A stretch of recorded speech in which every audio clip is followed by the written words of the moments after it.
Not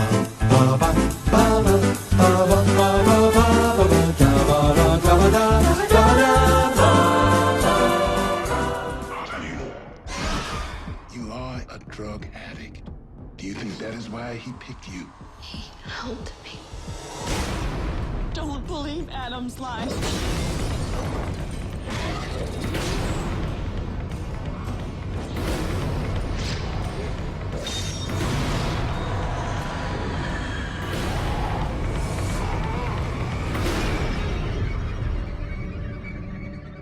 Live or die. Make your choice. Hello, I'm Thomas Carruthers. And I'm Jerry. And today, Jay, is the first of two horror movies you'll be joining us for in our Halloween-a-thon. Yep. Now, your other movie is The Shining, which is just undeniable. Is incredible. Is so many things that we will talk about very shortly. But your other movie, I let the audience pick. I've chosen a couple of these, but other than that, I've let everybody choose one, or have asked people who I know, like Ava's going to come on a couple of these because I know that she will pick Halloween and Scream, and so I don't need to. Right. So why did you pick your first movie, Saw? Because I haven't seen it. Oh, right, okay. Because I wanted to. Yeah. I think the only Saw film I've seen other than this was Saw 5. And Saw 5 is the one with the healthcare? I don't know. It's the one that ends with the guy getting crushed. Oh yeah, Hoffman. Yeah. do. As I think the other guy sinks down. Yeah. Yes, Agent Strahm, played by Scott Patterson, who has recently appeared in the movie Con Man. Okay. Starring Armand DeSanti, Mark Hamill, Talia Shire, Bing Rames, James Caan. Okay, I said this is a joke, but America's Most Creative Criminal. The story of Barry Minkow, a young charismatic businessman who becomes a wealthy CEO by lying, cheating, and stealing his way to the top. Okay. Fair enough. So this is your first time watching Saw. I saw Saw as a kid. I bought the DVD. I saw Saw. Okay. I bought the DVD. I thought, wow, this is incredible. And then I bought Saw 2 because I thought, wow, there's 8 of these. And then immediately Saw 2 was bad. And I thought, oh no. No, this stops now. So I only owned 2 Saw DVDs as a kid. And now I got rid of both of them, Saw 2 because it's bad, and Saw because I upgraded to Blu-ray. Yeah. I think it's just, I don't know how you feel about it, but it's desperately low budget, 1.2 million budget. You can feel that. Oh yeah. But then there is that lightning in a bottle thing of the music. Lee Winnell's performance, actually, I think is great. Not somebody else's performance, which we'll get to very shortly. But I think Lee Winnell does a very good job. I think Danny Glover's fun in this. What was I going to say? Oh yeah, like when it comes to script, it's just an incredible twist, an incredible story, and obviously just has some of the most iconic horror moments of the past 50 years even. And of course led to something that I don't think anybody could have ever imagined with the ongoing Saw legacy. So let's talk about James Wan, let's talk about Lee Winnell. So they're just lifelong friends. They both come up with the story.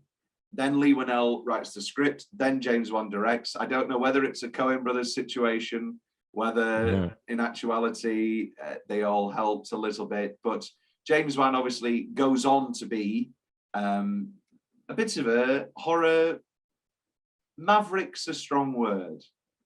He's very big. Yes, that is true. So he makes Saw, Dead Silence, which is a Death Sentence, which I haven't seen, which is a detective with Kevin Bacon film. He made a movie called Doggy Heaven. Oh, that's a short. Okay. Okay. Right. Then he gets budgets. This is the big thing, and also I think shows a great level of craft. He does Insidious, Conjuring, Insidious Part 2, The Conjuring Part 2, and most recently Malignant, which are all very, very, very enjoyable. You've also forgotten the no, I'm going to talk about okay. That's his horror lane, and repeatedly he's making these horror movies. But then also he makes Fast and Furious 7, which I think people give him tremendous credit for, because this is the one where Paul Walker dies halfway through, and the fact that that isn't the worst movie ever made, I think people were just like, give James Wan all the money. He takes all that money to make The Conjuring 2, and then makes the pilot for MacGyver before making Aquaman. Yes. Now, which is basically a spiritual reboot of Saw, apparently. No, I'm joking. I haven't actually seen Aquaman, Jay. Can you tell me? Never. I've just seen bits, and it sounds hilarious. Probably give it a try, but then also, why would I? Yeah. Why would I? Why would I? You're such a DC fan, Tom. I love DC. I am. There are moments in my life when I end up talking with children. Somebody will just clip that. And they have like gotten into Batman. And they're talking about how cool Batman is. And I realize, oh wait, I sound exactly like this now. Because when it comes to Batman, I love Batman so much. Right. I love all Batman. That's like me with Spider-Man. Oh yes. Yeah. And I just love all Batmans, specifically Batman 89 and Batman Returns. I'm a huge Tim Burton fan, and so those two just like a lightning to me, especially Batman Returns, which is the best Batman movie, and just is undeniable. 9 lives. That wasn't a reference to the Kevin Spacey, Christopher Walken movie 9 Lives. That was, God. You got to be a cat to make yourself a better husband. I don't want to be a cat. Tell me exactly what you think about me being a cat. What if I was a cat? Wouldn't that be appalling? Wouldn't that be terrible? Some Kevin for you there? Because I know you all wanted it. So then we get Saw. Yes. The original short film is not what you'd expect. You watch the first 10 minutes of this and you're like, oh, this must have been the short film. And then they've got the budget to make it feature length. But actually the short film is the bear trap sequence. And it's on the Blu-ray, and obviously, and it's quite close in certain ways, and all the elements are there. And just the elements. Well, actually, speaking of Kevin Spacey, I don't think it can be underestimated the effect Saw has on this movie. No, 7. Sorry. Oh yeah. There was a lot of 7 in this, actually. Visually, narratively, I mean, there's a version of this movie, presumably, where it's just them in the room and they're going through the game. The whole Danny Glover subplot, which I do think works, is just Saw. Is literally just 7. I was actually thinking that whilst watching it, because did we do 7 on the podcast? We did 7. Yeah. It really reminded me of like those 90s thrillers, like detective crime dramas, like Seven and stuff like that. There's the scene where Dina, well, there's a couple of scenes back to back. One of them is one of my favorite single minutes and probably my favorite trap, which is the candle game.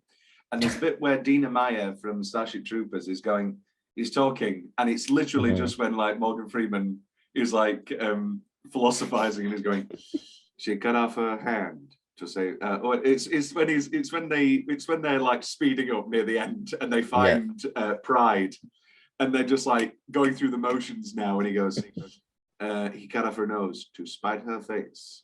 And it's just like, we're just going through it. Come on, just get to detective.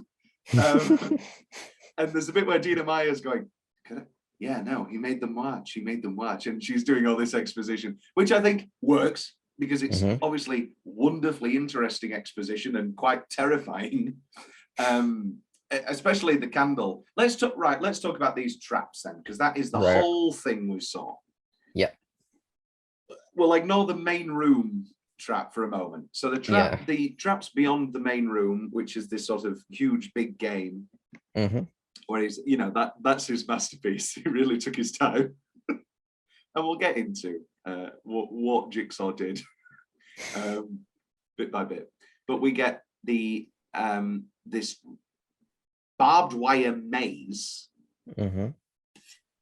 How does one get out of a barbed wire maze? Obviously, the more you struggle, the more the barbed wire entwines. Yes. But a couple of these... Yeah. like, a couple of these you just can't get out of. Yeah. Especially, I think, like, from what I've seen, the further you get into the series, it's a bit like... You've got to be pretty... There's no chance. There's no... Yeah. But then it comes down to... I mean, there's the brilliant Your Movie Sucks where they go through every Saw movie and they're like, and he spends a wonderful amount of time just going, no, you could just do this. But the... Oh my God, actually. Wait, I'll note it down and remember. No, you don't. And so when it comes down to, and then also, it's just like desperately uneven from one to one. Like the bear trap is arguably the worst fate of them all. Oh yeah. But is really the easiest get. Well, no, when it comes down to morals, I guess that's a more difficult thing. But like you have to cut someone open. Yeah, okay, maybe I'm a cold-hearted bastard. But like that's a lot easier technically than burning alive or whatever. Yeah, that one was bad.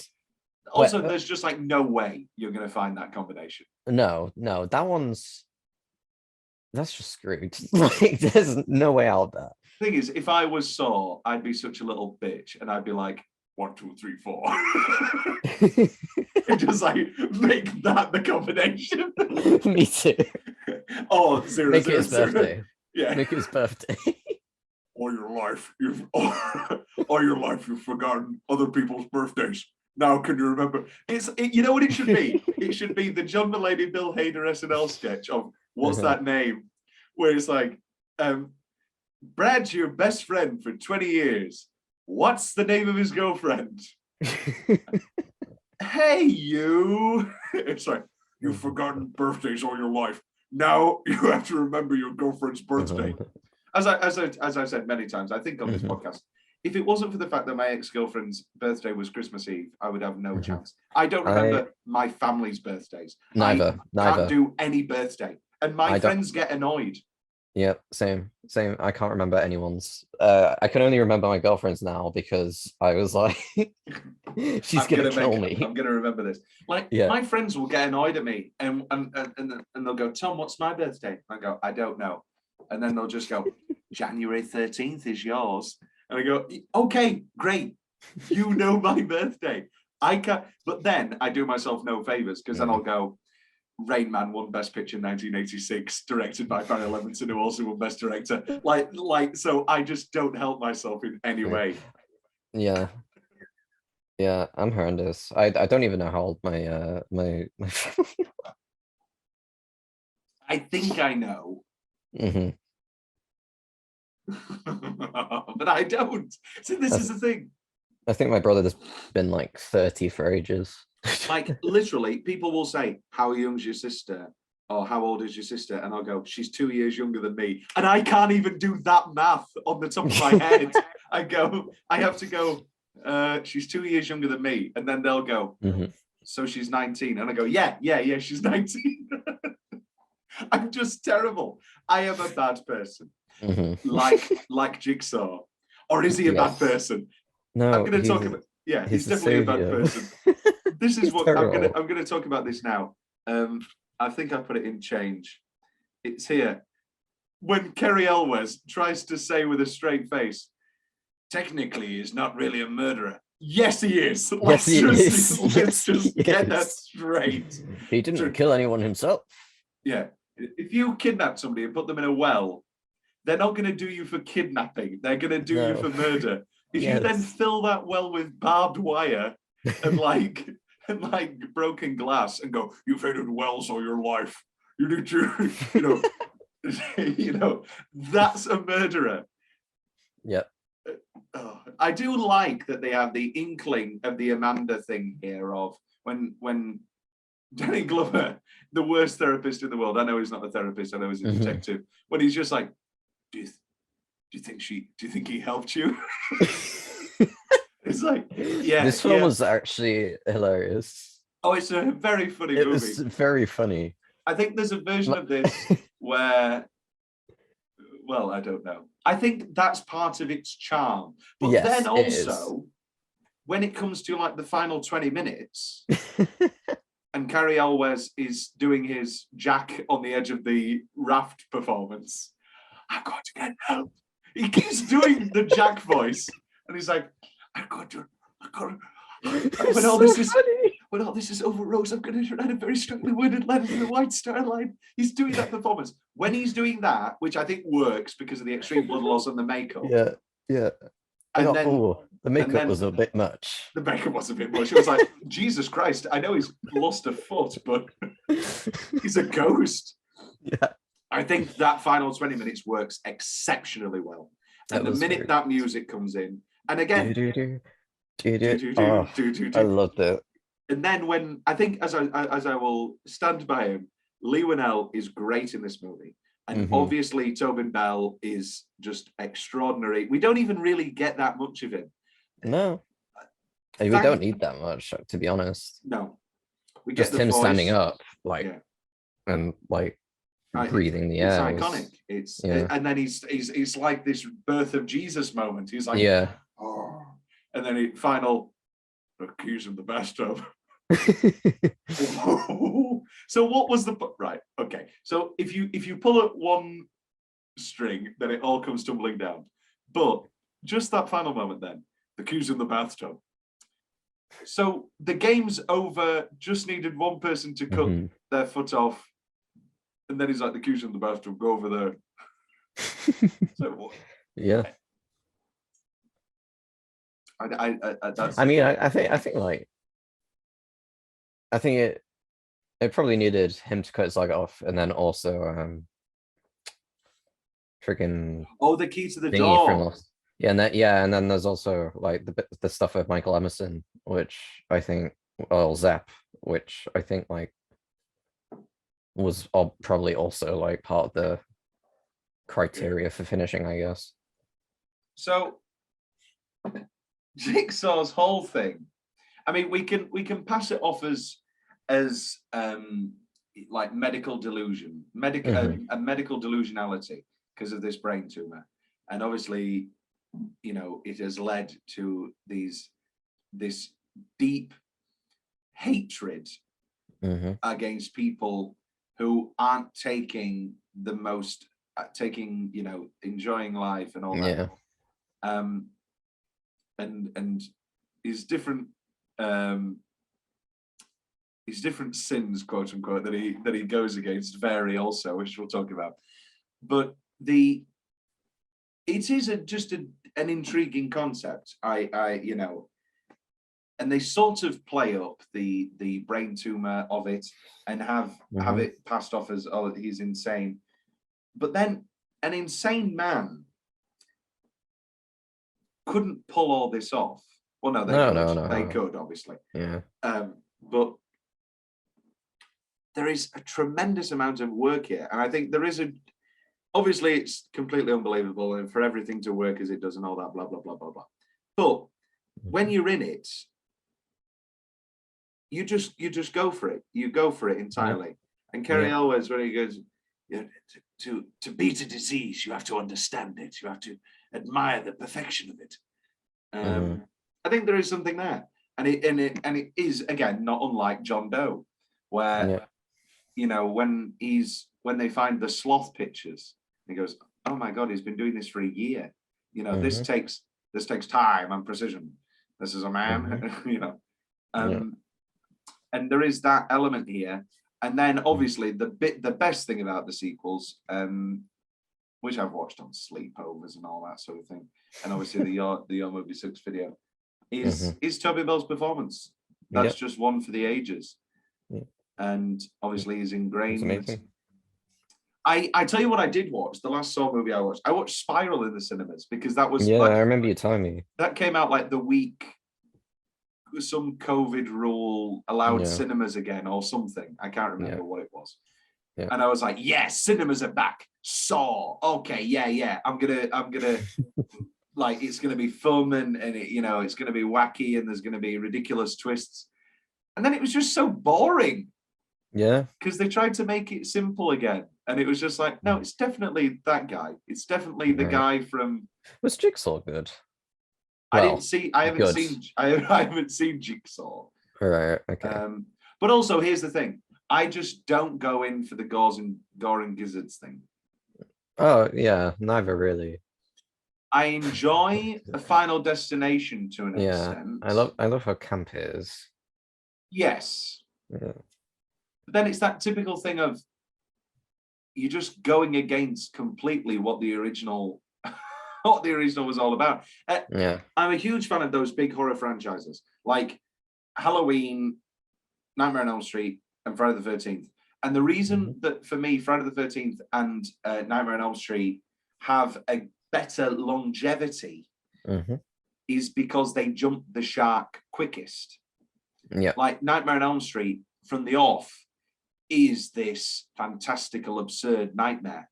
Yeah, and so when all of the sequels, obviously all the sequels then end up adding a bit of comedy, but it's always a dark comedy. And Friday the 13th, the first one's very bare bones and all that. But then come part 3, part 4, Jason is now this mythical monster. And so it jumps the shark. Whereas Halloween depends how you look at it. Technically it jumps the shark at Season of the Witch, part 3, but that's a different matter. But when Halloween gets ridiculous, it's part 5 and part 6. Yeah. When the Curse of the Thorn or whatever comes in. Right. Whereas with this, it is a gradual thing again. You know, the traps have to be bigger, they have to be more expansive. But as it goes on, for me, it's not that they get more gorier. It's that it's more ridiculous. How can this one man? Well, obviously, eventually we get different jigsaws and all that sort of crap. Yeah. And obviously Amanda becomes a jigsaw. Yeah. In the second one, it's the big twist of this second one. But there is all the inklings of where this series will go in this first one. Yeah. And I didn't know before watching this last night that the doll actually showed up in this one. I always assumed, you thought that was I thought it was a thing that happened like in the sequel and not like in the very first film. Well, this is the thing. I think arguably you wouldn't have the doll in the rest of the movies if it wasn't for the twist of this one. Yeah. You need the doll in this one because you can't reveal that it's Tobin Bell because he's laid in the middle of the floor. So it's one of those things, and also that's why the pig mask gets brought in. Because you can't reveal that it's Tobin Bell. Yeah. Like these are these now pretty iconic. These pretty iconic horror images that have only come about because of the plot of this and the twist of this first film. and then it sort of loses its way. Well, I guess Yeah. no, I guess it does make sense because technically, it has to be the doll, because if they do survive, then you have to can't reveal his identity.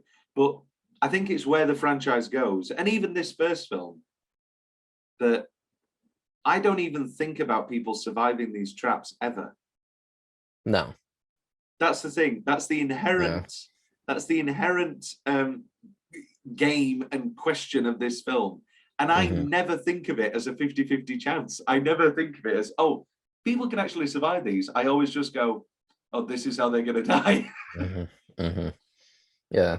I mean, I think it's good that in this one, well, Amanda lived, and then also Lawrence at the end. Never to be seen again for a reason until the final movie, for reasons which I will explain later. Oh, let's get into the actual structure of these shows. 10-minute stretches. I've got the opening, which, as I previously said, feels like its own short film, and it's just very effective. And this is where Carrie Elwes is doing a somewhat good job. Then the bear trap, which is just one of those immediately iconic scenes. I think Amanda's performance is rather good. And also this is one of the bits where Danny Glover's good as well. Later on, he'll get a bit ridiculous. But here, as just a grizzled detective, I mean, he's basically just Riggs again. From Lethal Weapon. I would not be surprised if halfway through he just went, I'm too old for this shit. You know, like he's just doing Riggs. Yeah. And oh my God, poor Ken Lung. Poor Agent Singh. Oh my God. But at least he has driven insane Danny Glover to avenge him. We're going to close this one, Singh. We're going to close this. We're going to close this thing. It's when he starts chuckling. I go, oh no, this is the bad guy. This is the bad guy. He got thrown off the force because he kept chasing me. We're going to close this case. This film was so funny. Right. So what you want? Can I just mention, I wrote Adam is stupid. With the toilet. Why do you go straight for the bowl? That's one of my specific favorite parts. Like immediately, like, just really? like hand it in the shitty toilet for no reason. Yeah. And then he's just like, I wish you'd have checked in there first. And then you have Harold Emerson watching, and you can if you know him, you could tell it's his voice and not Saul's. Yeah. Also, it's that thing of like, oh, go on. When he's wrapped in the cloth, kidnapping. Right, here's the thing. So at that time, he's a quote unquote unknown, so you don't know his voice. And it's the same thing with Tobin Bell. Even though he's in the firm, he's in the firm, and what's the other movie he's in? He's in like another movie, really young, a movie that I love. Let me double check. I'm going to get this for you now. What's that guy from? He's Ed Wood, isn't he? He's in The Verdict, Tootsie. The Verdict, Tootsie. No, it's The Verdict. No, it's not The Verdict. The Verdict is Mississippi Burning. I want to check. Goodfellas. Yeah, he's the patrol. He's one of the parole officers where he comes in and he goes, I'm ready for you. And then they're talking about the coke. And then he's like, yeah, parole officer. Okay, yeah. This is what I was going to say. Yeah, the guy who's in the trap when they come and find the lair. Where Singh dies. That's the doctor from Ed Wood who has to cover his face to be Bela Lugosi. Really? I knew that face. Yeah. But yeah, Tobin Bell. But you don't really know his name. Yeah. Well, his voice. You don't see him really like on the floor. Like, obviously you see a body, but you can't really tell it's him. And obviously, I knew the twist beforehand, and you never get a good look, really. No, that's the one I was going to say. Malice. He's the fake out killer in Malice with Alec Baldwin and Nicole Kidman and Bill. I'm gonna do Malice on this fucking show. Of course. Soon. Nicole I Kidman. love Malice. Nicole Kidman, like absolutely incredible. But that's Alec's movie. The moment you have no idea. I have shown Malice to 2 people. Both times they have come back with, I don't know whether you'll take this as a compliment or not, but you are Alec Baldwin in Malice. And one of them was an actor. And so I don't know whether it's my acting type or whether they think I'm a sociopath. But there's the famous God complex monologue, which I can't do by heart, but I can do close. If you're asking who they were praying to, they weren't praying to God. God was in surgical room 25. You asked, do I have a God complex? No. Let me tell you something. I am God. And this little charade is over. And of course, Nicole Kidman and Bill Pullman. And Anne Bancroft is in it. Anne Bancroft is one of the best one-scene performances. Welcome to the game. A line I just took wholesale for a recent script I wrote. And then people will go, oh, it's Malice, or they just won't know. But I love Malice. I love Malice. I love Malice. One of those early Sorkin scripts. And then later on, Sorkin uses the same line he does in that Malice. Basically, it's this whole big speech from Alec Baldwin, and he's talking about how great he is. And he's like, I came top in my class in Harvard Medical School, and I'm never sick at sea. And then later on in Charlie Wilson's War, Philip Seymour Hoffman is doing this whole thing where he's like, I'm a great FBI guy, and I'm never sick at sea. It's like, you're just doing Malice, Aaron Sorkin. I can see this. So this, oh God. No, fair enough. Free if it works, yeah. If it works. The Aaron Sorkin cinematic universe. And then, of course, best 10-minute stretches, undeniably the ending. Jay, do you have any best 10-minute stretches? No, I probably agree with all of that. There was also the bit where you find out that Adam is a private investigator, which was all right. Which is fun, yeah. Which was a good little good twists the whole way through. The detective tap reveal is just really solid, and I'd completely forgotten that part. You know, like, who hired you? Who hired you to take photographs? And obviously you're thinking it's going to be Zepp, or it's going to be just some guy. And then it's like, no, he's a tall black guy with a slip. And it's like, oh, really good little twist. Really good little twist. We didn't even talk about the box office. We talked about the budget, 1.2 million. This goes on to make $103.9 million. And of course, they fast-tracked the sequel, which then comes out a year later in 2005. And over, it's sort of year after year, they tried to do what am I even saying? Yearly, and they sort of succeed. It opened in the United Kingdom to 2.2 million in 301 theatres. It is the second lowest grossing Saw film, however, in the series, after Saw 6. At the time, it became the most profitable horror movie since Scream, 1996, which we will be talking about, as previously mentioned, later in the series. It went up against Ray and The Grudge. And Fahrenheit 9/11 as well, Michael Moore. Wait, which Grudge? The Grudge. I think it's it'll be the Sarah Michelle Gellar one, won't it? Is it the American the American Sarah Michelle Gellar, yeah. Which apparently was produced by Sam Raimi. Yeah. Isn't this the one where it was literally remade by the same? The writer and director who was literally hired again from that thing. Oh yeah. After the success of The Ring, another K horror film. Which brings us to what's next on this little show we do. Ooh, the poet, and I didn't know it. The Katrina Unit 1-star review corner. I forgot to do this. Okay, let's have a look at these. Well, I presume it's just going to be I don't like blood and stuff. This movie is awful. It is a remake of a short film. The short film is very scary. This one is just awful. It has an awful storyline. It also has an awful ending. It has nothing to do with being scary. Do not waste your time. Do not waste your money. Do not see this movie. The movie is an overrated pile of poo. Good actors wasted their talent being in this awful movie. Good, yes, good act. good actor, known good actor, Carrie Elwes. I want to talk about Carrie Elwes because we keep throwing him under the bus. So obviously he's excellent in The Princess Bride because he's this, you know, suave and I can do this, you know, English accent. Ooh, it's very suave. And also he's very funny in Robin Hood Men in Tights.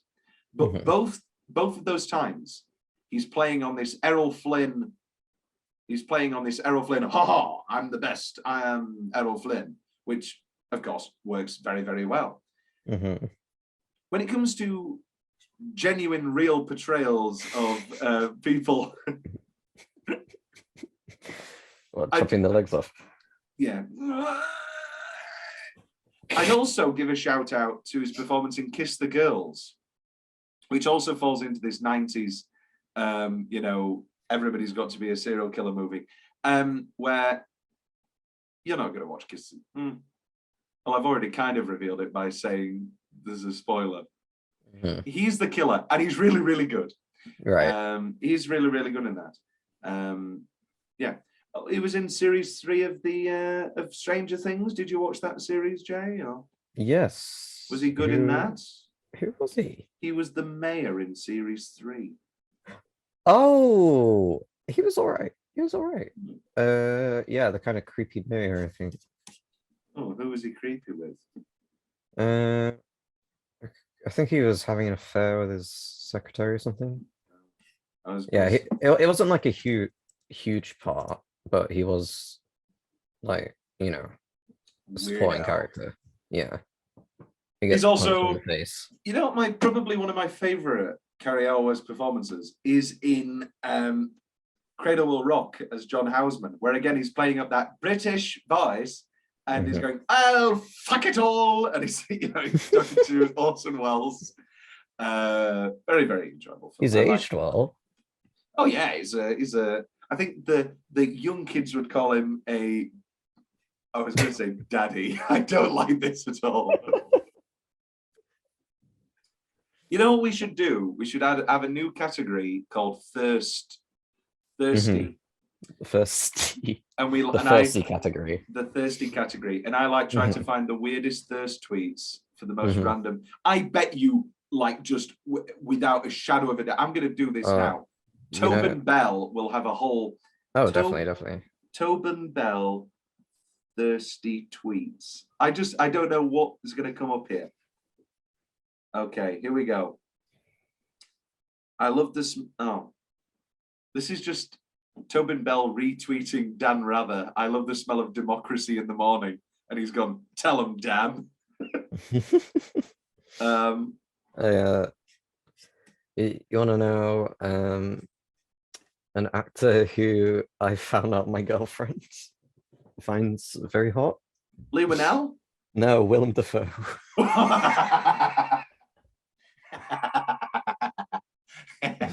Yeah. In No Way Home. She hasn't seen it yet, but in the original Spider-Man. Yeah. Wow. Okay. It's like, considering that one of the first films we watched together was The Lighthouse, I don't know how to feel about that. Your girlfriend is a very, very smart woman. Yes. He looks very different in. Did she know that that's him in The Lighthouse? Yes. Oh, good. All right. Watch Light Sleeper. Maybe don't be there for it, Jay. We haven't watched Wild at Heart yet either. Oh, that is wow. He eventually gets rapey, but for a long time in that, he's quite a sexy guy. Well, that's going to be a fun one. So then it brings us to what's next on this little show we do? I said that earlier and I'm right. And I've done it exactly the same way. Soundtrack corner. We've touched on it. It can't be underestimated how much of a bop Hello Zep is. Hello Zep. That's what it's called. Oh yeah, that's do. That's why it's called that. No, yeah, okay. Yeah, that's a bop. It also has some like hardcore 90s, whoa, Yeah. hardcore 2000s, whoa. It's got Boom, boom, boom. Pitbull Daycare. That's one of the tracks. Psychopomps. Fear Factory. Fear Factory with Bite the Hand That Bleeds. Right. Wow. Yeah, the music and the editing on like when you see the other traps was something. Yeah, big not a big fan of a lot of the aggressive editing. Yeah. Also, I think after Lawrence leaves the room, there's like it rapidly edits. Yeah. Him still being in the room. It's like, calm down. Like, it's okay when it's a bear trap and you're like, yeah. Oh, what's happening here? Like, that's arguably the one that works the best. The super fast spin around. Yeah. That works.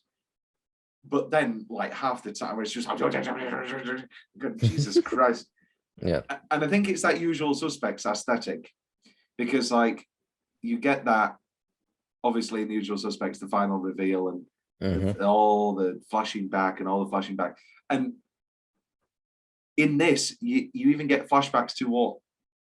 3 minutes before? Yeah. These are the rules.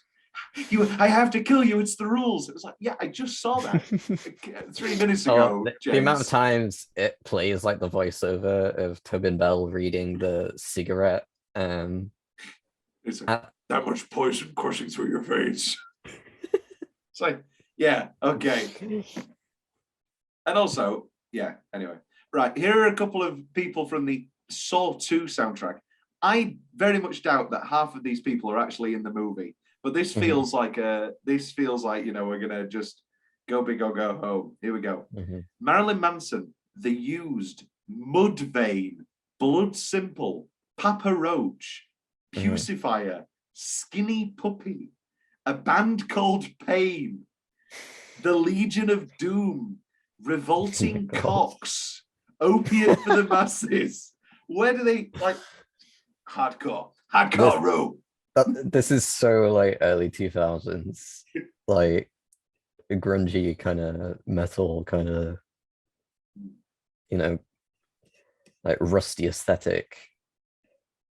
He said, oh, here we go. We have a review from Johnny Loftus of All Music. He gave it 3 out of 5 stars. He said that Closer really nails it with his creaky, clammy score, and that he understands that Saw's horror only works with a heady amount of camp, and he draws from industrial music in the same way. I think that's fair enough. I think the music's arguably one of the things that makes this film work. Yep, definitely. Best set is obviously The Room. Yeah. So there's an original pitch where this was set in an elevator. Again, I think that can be put down to budget, them trying to make just the cheapest idea that they can. It's very simple. They could only afford one room, so they came up with an idea that would keep them in that room. And go. Imagine they were trying to record a serious horror film in an elevator, just kept on going up and down. Did you ever see Devil? No. No. Okay. Elevator. Best single minute. Mine's the Candle game. I think that's the most interesting game. What about you? Best single minute? Probably the Bear Trap with Amanda. Yeah. Okay, best line. God, I need to find some. I just want to. Here's a couple. Clearly, they thought I'm going to make Adam the comedic relief character. Here are just 3 lines by Adam. My last girlfriend was a feminist, vegan punk, who broke up with me because she thought I was too angry. Then here's one. I'm having a blast. This is the most fun I've had without lubricant. Oh, yeah, I remember that. Comes out of the blue. And then finally, I don't give a crap if you covered yourself in peanut butter and had a 15-hooker gangbang. It's like, Yeah. who speaks like this? And what is it? What is it with like screenwriters like and directors like Tarantino and stuff giving themselves like the worst characters with the worst lines? Well, that's a whole conversation. Yeah. Do I have a sign? And that's all I'm going to quote. What's your name? Oh, this is from Soul. Okay, go ahead. Yeah. What's that from? What's your name? My name is very fucking confused. What's your name? So he's straight away. He's quippy. This guy's funny. He's funny.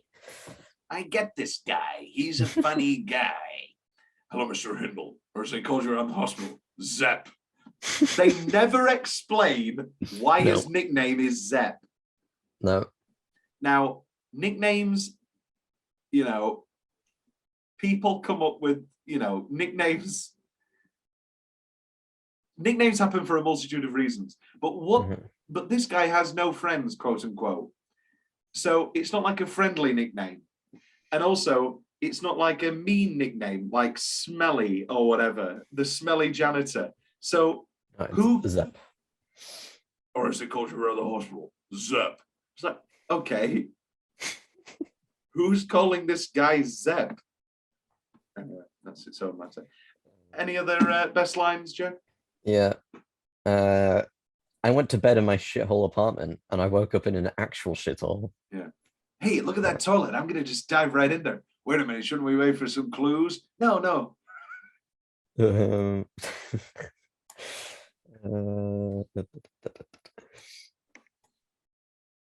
I've got what's the change. Let's do what's the change, because this is going to go on for a while, I feel.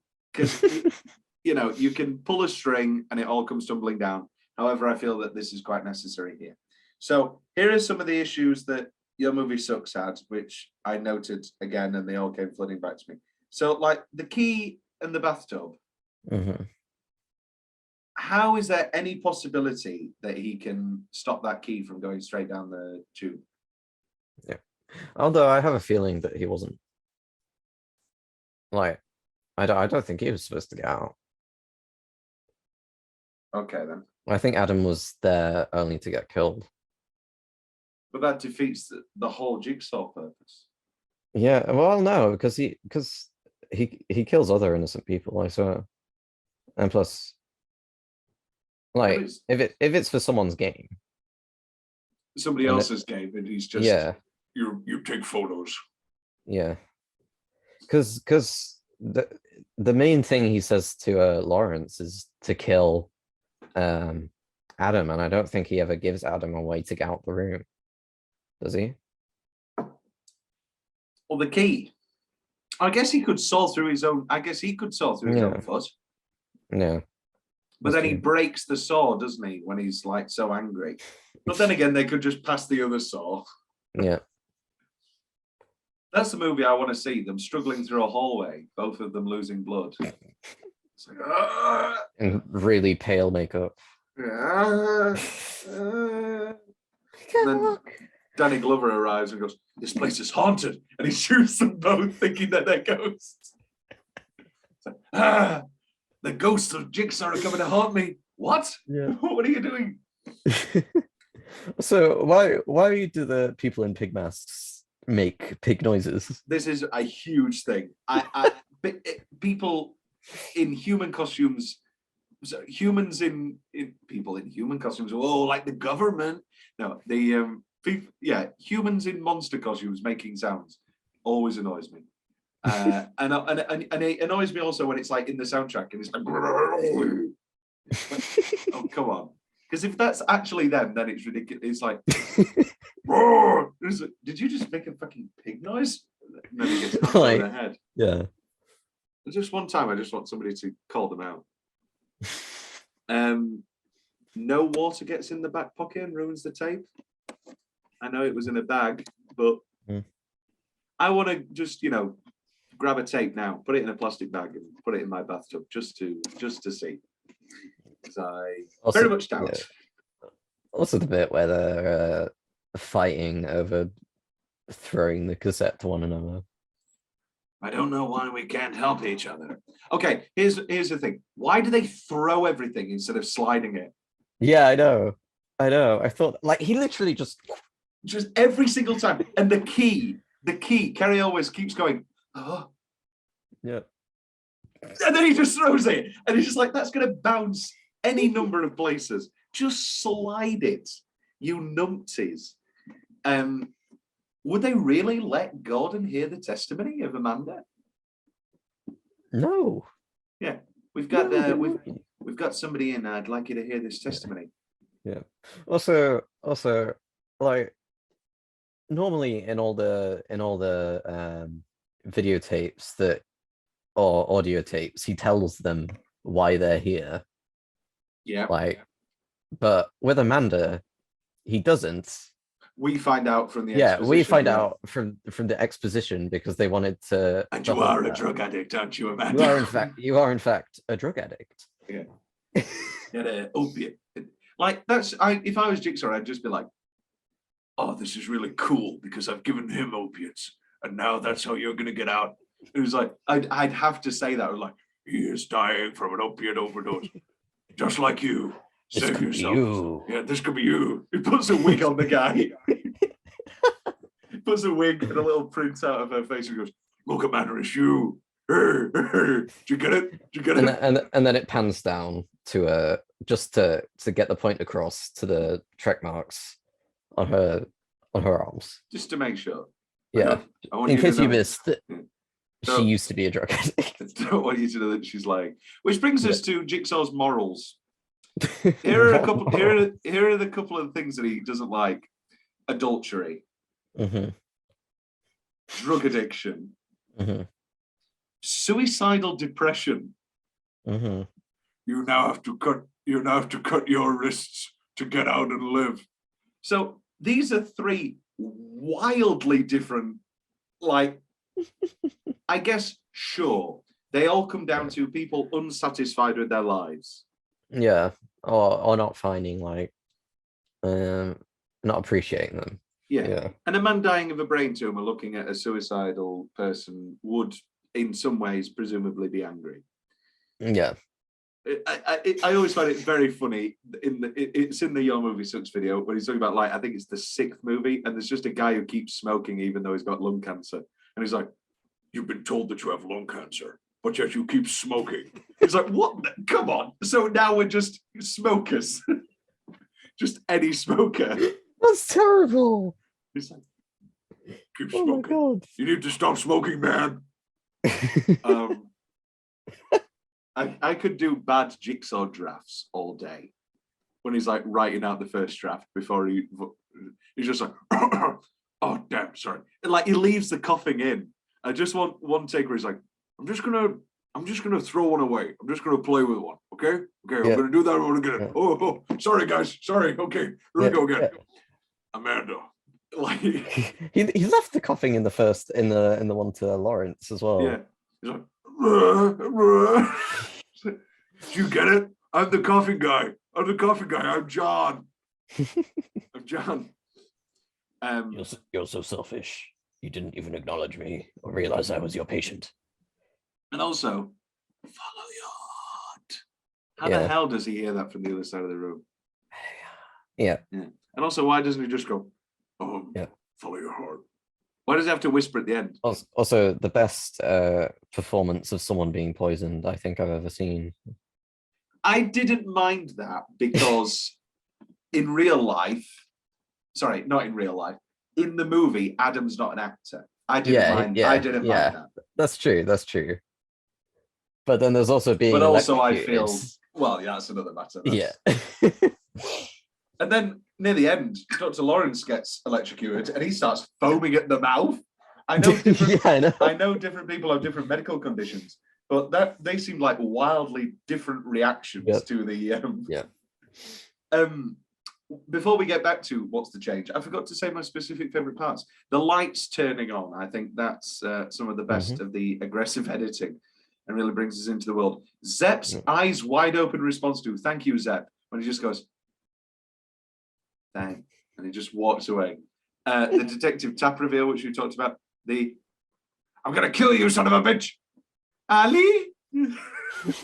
Oh my god, that was so funny. Ali. It sounded like Ali. Tobin getting up, like that's a genuine favorite part. And then the screams continuing over the credits for a little while is also just very haunting. Which brings us, any specific favorite parts yourself? I liked when the detectives found his like base. And he's already got the little diagram of the room. Yeah. It's like, yeah. Yeah, That was cool. That was cool. Put him here. And then it was very creepy when the guy moved under the cloth as well. Yeah. Nice reveal. So back to what's the change? The bad marriage flashbacks are atrocious. Yeah. I mean, I like Monica Potter. I'm a big Con Air fan. But this was really bad. Yeah. The writing, just everything was terrible. And does he like I don't think the cheating with the oh god, because you see her earlier in the film. It's like his secretary, isn't it? Yeah, kind of. Yeah. Assistant or something. Yeah, I don't know if that was like no 100%. Because it also seems miserable with her, and I guess that's the point, that sometimes that's how it ends up. But and there was also terrible acting. Well, debatable. But when he's typing on the computer, it was so obviously fake. It's okay. I'm done. There's a moment in a short film that I was in called The Female Gaze, by two wonderful women who were also in my film studies class. And I played Jeremy Hameau, just the world's worst man, and he was homophobic and he was transphobic and it was just terrible. And then eventually the ending is that my fiance runs off with my gay sister. And it's just this delightful little short film. And there's a part in it where I'm like not looking, and I've got a calculator and just a random sheet of paper, and I'm not looking, and I do some calculations on the sheet of paper. And I can't remember whether it's in the final film or whether it's in the outtakes, but it felt like that. And that's not the thing that you should be saying about a movie that cost $1 million. Yeah, that was probably the worst fake doing something else I've seen. Yeah. Let me just finish this paragraph. Yeah. Okay, I'm done. I also, I don't know whether it's a what's the change or whether I think it's the script. I don't think it's Danny Glover's delivery. I think it's a bit of both. We arrested a dentist. Didn't live far from here. He liked kids a bit too much. So just because you've arrested a pedophile dentist, you think that this doctor who lives on the same street could be Jigsaw? Yeah. Don't know about that. Yeah. When they go, he's like the sewer runs everywhere or something like that. Sewer runs down these streets too. Yeah. Okay. I mean, I wish that he brought that up to Agent Singh, where he was like, wait, what about that dentist? Do you think this is related? No, he was a dentist. This guy's a doctor. That means no, I don't think you understand. Don't think you quite get it. When he goes, I want to see him. That's why they move away from the elevator, and that's why and then they never just take the hood down once. No. And they never see under the hood once. It goes on for so long with that hood up. Anytime you set up a flashback by having somebody look off longingly and say, I remember everything now. That's not a good. That's not a good sign. That is not a No. good sign. And then No. El Wez's phone performance is just abysmal. I have no idea what the hell is going on. Anything left from your notes, Jay? 1 second. I'll get them back up. In the meantime, I'll anything left from my notes. So it works as a red herring, but then once you know the twist, it doesn't work at all. When Emerson's got his creepy gloved hand and he's watching the camera and he goes, "I can see you." Yeah. I don't talk to me. I can't help you. It's like, why are you enjoying this? You're also in a game. It just doesn't work. Yeah. Well, I mean, he is a bit weird. He's a bit weird, but also he's not. He's not. Yeah. I do like Michael Emerson. Like Michael Emerson. Yeah. Yeah. He's in a lot of TV shows. I don't know if you've seen Lost or Person of Interest. I haven't seen Lost. Oh, of course he was the old guy in Old. Oh, Jesus Christ, they were all old. Oh, I hate myself so much. The old guy in Old, when they all end up old. Did you ever play the video game, Jay, of Saw? No, but I watched YMS play it. Yeah, that was with Detective Tapp. Have you watched that? Or no. Oh my god, you should. It's very funny. The YMS playing it. Yeah. Okay, yeah, I'll watch that. Yeah. Let me add that to my Saw the game. There's 2. Yeah. Anyway, yeah, I never really went in for the whole video game. Well, no, I did for a while. Yeah. But then I sort of fell off. I sort of fell off that train. Did you find your notes? Anything left? Nope. We covered it all. Which brings us to Tom's big question. Get that up. So, watching this again, will you head deeper and deeper into the world of Saw, or are you one and done?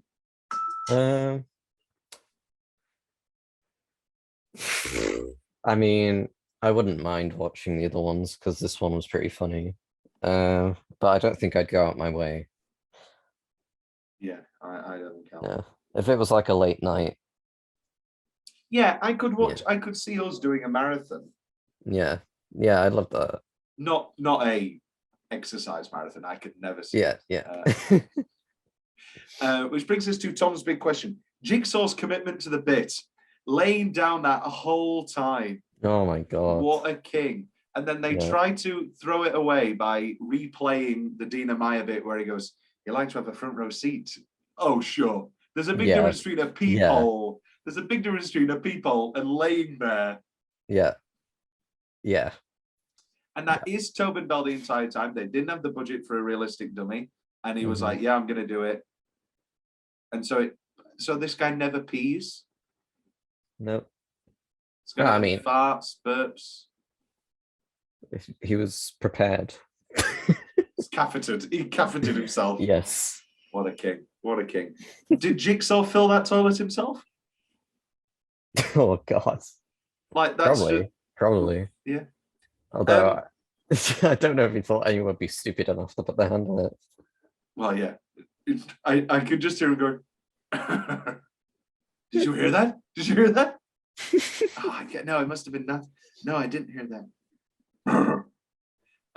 So this is what I want to talk about. Leigh Whannell is by far the best performance in this.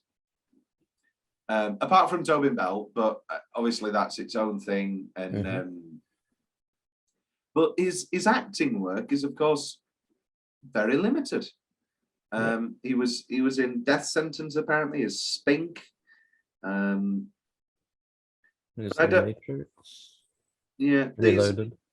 These seem to just be minor roles. So and then obviously he's a filmmaker again now. He made He wrote and directed The Invisible Man, which I thought was very, very, very, very, very good until the last 10 minutes. And Upgrade, which I still haven't seen. Did you like Upgrade? Did you watch Upgrade? Wait, is Upgrade the one? I haven't seen it, but apparently it's actually very good. I think it's one of those cult films. Yeah. I liked Invisible Man. I thought that was good. Which brings us to our next big question.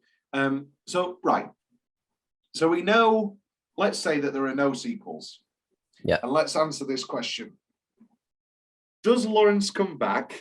Does he pass out in the hallway? And here's my biggest thing. Does Jigsaw kill Lawrence when he just has to walk past him in like 5 minutes? Jigsaw's just leaving. No, he'd probably talk to him. Hi. Oh no, hi. Jigsaw must sneak out some other way. But does Lawrence just die? And also, if he gets out, surely he would just come back for Lee Winnell. So it's not game over, really. Lee Winnell just, like, watching this time, I thought, why is he screaming so much? All he has to do is wait. How come you've seen them all, right?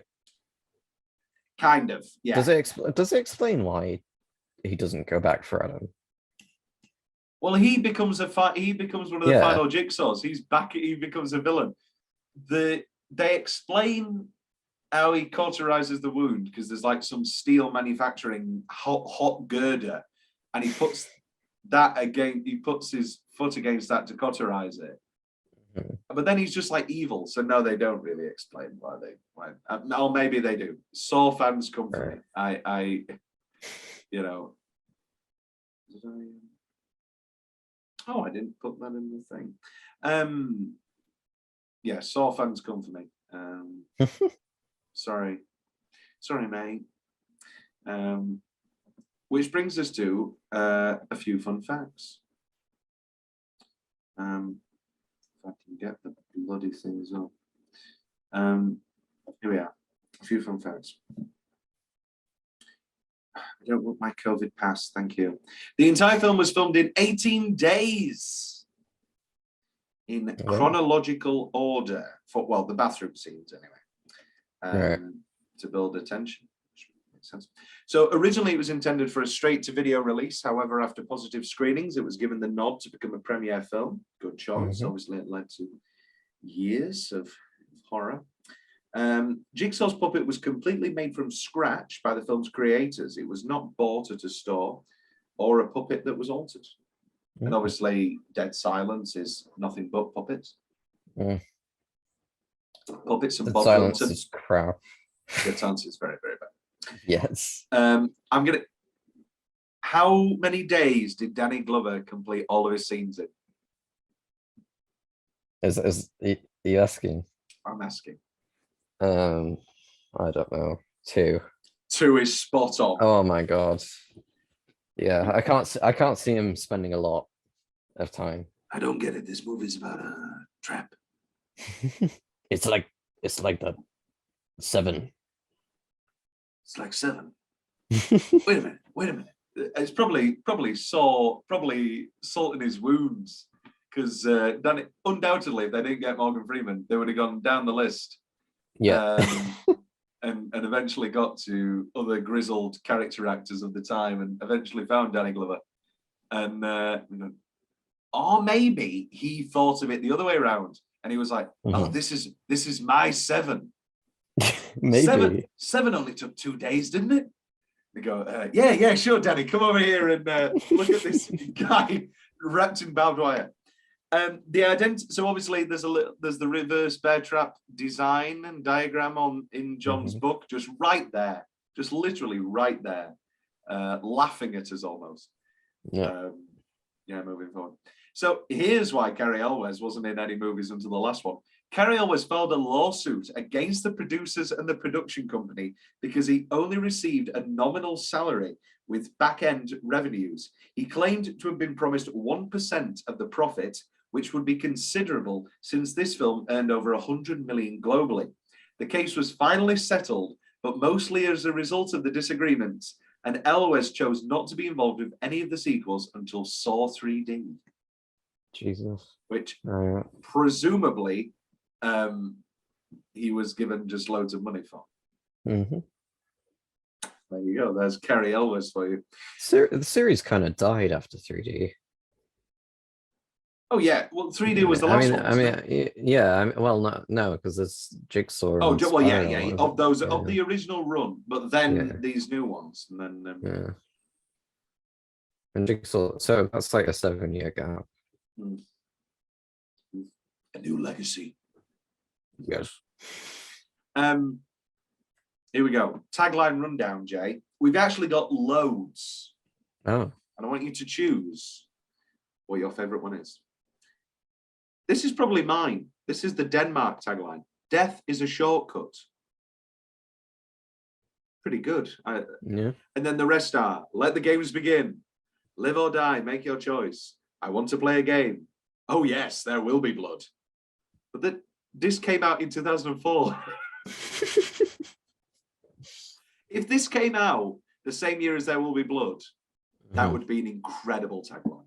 Yeah. This Halloween, he's pulling out all the stops. That makes it sound like it's a big musical or something. If it's Halloween, it must be Saw. In Germany, Wessen Blut wird fliegen? They don't have a translation. Every piece has a puzzle. What? How much blood would you shed to stay alive? Okay. How do you solve a puzzle with pieces missing? That's good. Their saw isn't there to cut their chains. They are there to cut their feet. That's just a line from the film. That's terrible. And then again, every puzzle has its pieces, which is a better version of every piece has its puzzle. Which brings us, I've already done Tom's big question. I'm supposed to do it the other way around. How disappointing. Jay, here's the real big question. Which film do you prefer, this or The Shining? Yeah, obviously The Shining. Obviously The Shining. Which will be coming out in about a month and 3 days time. No, that's wrong. 16 days time. Oh, okay. Not in 16 days time of recording this. Yeah. 16 days time of. Yeah. We live in a void. Whenever I talk about the podcast schedule is the most lynching I get. Where it's like, it's already come out, but it's been recorded. We live forever in the void. We live for Ryan and David's episode of 45 Years was recorded in July, but won't come out until 2023. You know, it's all like people are immortal and people will live forever. The previous episode will be recorded next week. Yeah.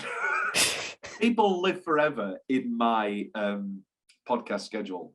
There is a boring Twilight Zone episode about a man's podcast schedule, which nobody should write and nobody would watch. Which brings us to the end of Saw.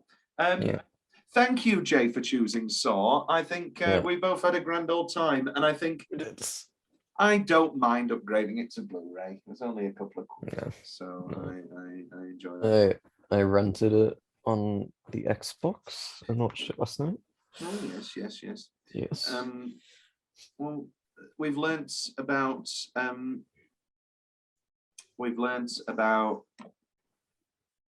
your girlfriend's crush on Willem Dafoe. Yeah. We've learnt, that's the biggest thing we've learnt. We've learnt about so many things, and next time we're going to be learning about The Shining, one of the best films ever made. So that's just like without hyperbole. Jay, it's a distinct pleasure. Do. Hello, Tom. Hello. Bye, Jay. Dabba dabba dabba da da ba ba ba ba ba ba ba ba.